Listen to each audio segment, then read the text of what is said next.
बाचस्पति महोदय मान्यवर विधायक इटा प्रश्न कम एवं परामर्श बेसी थिला तांकर परामर्श सांगरे संपूर्ण भाव में मु एकमत एठी कहिबा बाहुल्य महोदय जे ओडिशा राज्य विपर्य परिचालना कर्तृपक्षर द्वारा 25 कोटी जिले में 909 गोटी बहुमुखी बात्या और बन्या आश्रयस्थल निर्माण कराई अनेस्पत मसीहार महाबात्यार से विभीषिका आज भी आम सामने झलसुची तेणु तार परे ये विभाग तरफ केवल बन्या आश्रयस्थली नुह बन्या एवं बात्या को मुकाबिला करने सरकार राजस्व एवं विपर्य परिचालना विभाग एवं तत्संगे ओडिशावासी निजको प्रस्तुत कर सारे विगत दाना बात्यार सफल मुकाबिला ओडिशा सरकार एवं ओडिशावासी करेकरी प्रमाणित कर सारी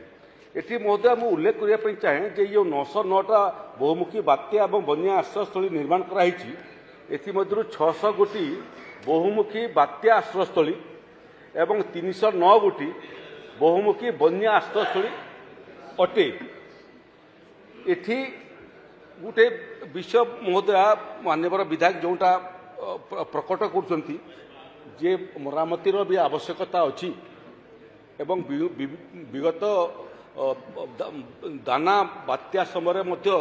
से बाबद आम रिपोर्ट हस्तगत होता से कारण महोदय आमे ओडिशार समस्त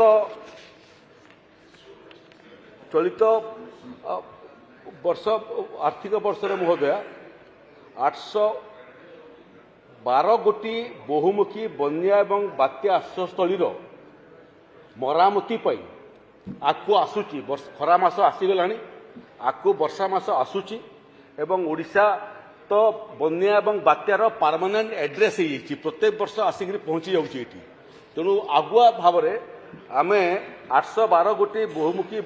बात्या एवं बन्या आश्रयस्थलीर मरामती आश्रयस्थली पिछा 6 लाख टंका हिसाब रे मोट 48 कोटी 72 लाख टंका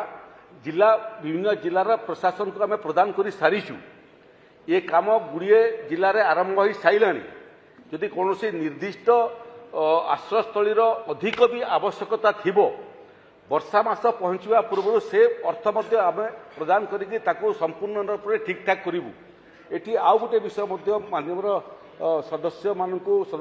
मु महोदय उल्लेख करने चाहे पवित्र गृह को उल्लेख करने चाहे जे जो समय एभलिया प्राकृतिक विपर्य आसूची तार पूर्व किसी मरामती होता है किंतु बहुत समय यह व्यवहार हुए नहीं व्यवहार न हवा फल एवं तार मेंटेनेंस न हवा फल बहुत समय तार जो स्थिति बिगड़ी जाए तेणु आकु जोटा भी आश्रयस्थली मैंने करने जाऊँ ताकू आम बहुमुखी आश्रयस्थली करने जाऊँ जमी